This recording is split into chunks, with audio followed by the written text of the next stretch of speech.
Hello everyone, नमस्कार। हमारे YouTube channel में आपका हार्दिक स्वागत है। दोस्तों, आज के वीडियो में हम बात करेंगे साल 2026 में वैशाख शुक्ल पक्ष की गंगा सप्तमी कब है, पूजन का शुभ मुहूर्त, पूजा विधि और इस दिन किन बातों का ध्यान रखना चाहिए। इस दिन मोक्ष प्राप्ति के लिए क्या करना चाहिए, किन चीज़ों का दान करना चाहिए। दोस्तों, गंगा सप्तमी के दिन मोक्ष प्राप्ति के लिए स्नान, दान और गंगा जी से जुड़े कई धार्मिक कार्य किए जाते हैं।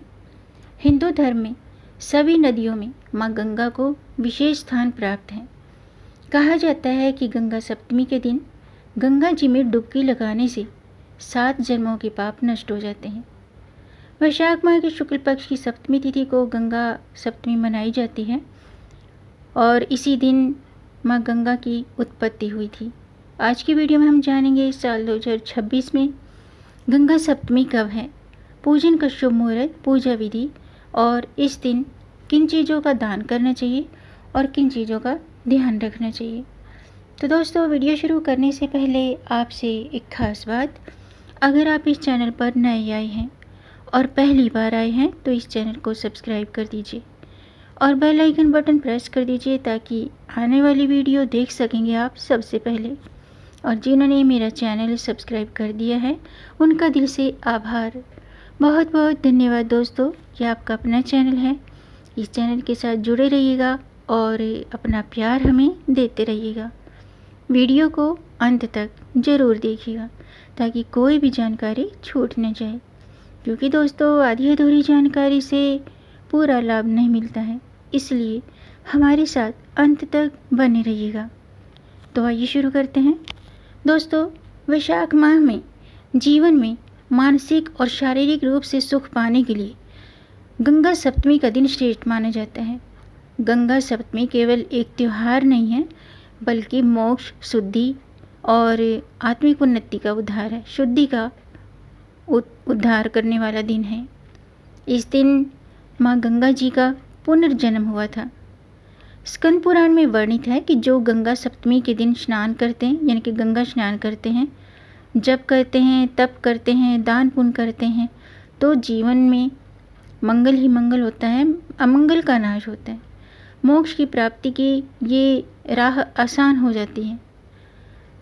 तो लेकिन ये कन्फ्यूजन है कि गंगा सप्तमी 22 अप्रैल को है या 23 अप्रैल को। आइए जानते हैं।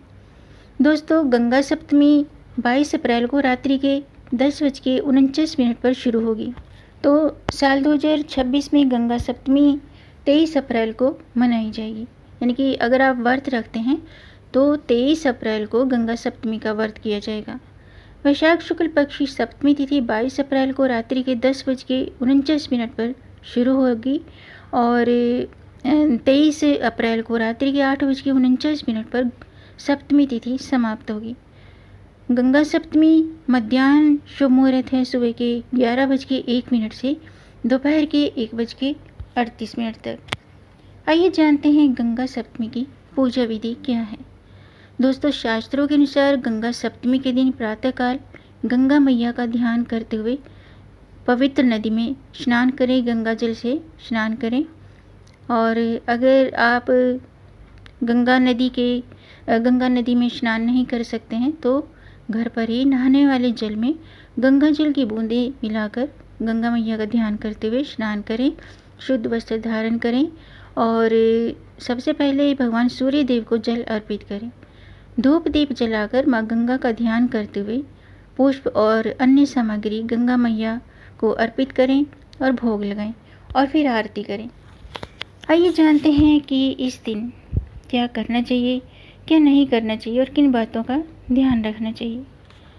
दोस्तों, गंगा सप्तमी के दिन गंगा जी में स्नान करने का विशेष महत्व माना गया है। आज के दिन गंगा के किनारे या गंगा स्नान के बाद सूर्य देव को गंगा जल अर्पित करना चाहिए, सूर्य देव को गंगा जल से अर्घ्य देना चाहिए। इस दिन तामसिक चीज़ों का सेवन भूल कर भी नहीं करना चाहिए।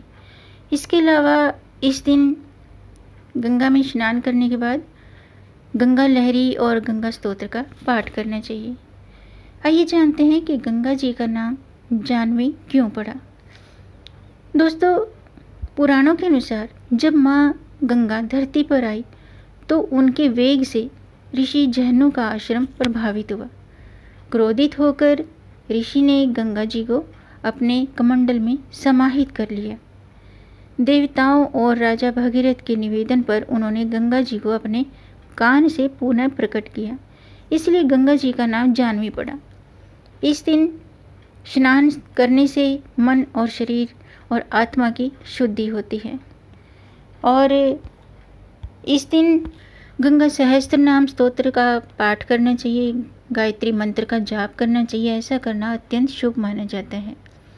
इसके अलावा दोस्तों, इस दिन दाहिने हाथ में गंगा जल लेकर पूजा शुरू करनी चाहिए, पूजन शुरू करना चाहिए, दान का संकल्प करना चाहिए और माँ गंगे की कृपा प्राप्ति का भाव रखना चाहिए। गंगा जी को दूध, फूल, अक्षत, धूप, दीप अर्पित करें और ओम गंगे नमः इस मंत्र का जाप करें। इस दिन गंगा जी में 3 बार डुबकी लगानी चाहिए और अगर आप गंगा घाट नहीं जा सकते हैं तो घर में स्नान वाले जल में गंगा जल की बूंदें मिलाकर स्नान करें, ओम गंगे नमः मंत्र का जाप करें। इसके अलावा इस दिन शाम को गंगा मैया की आरती करना विशेष फलदायी माना जाता है।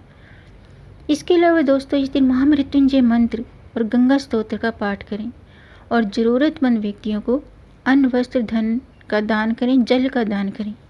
ज़रूरतमंद व्यक्तियों को भोजन कराएं, ऐसा करना श्रेष्ठ होता है और माँ गंगा की और भगवान श्री हरि विष्णु जी की और महादेव की कृपा प्राप्त होती है।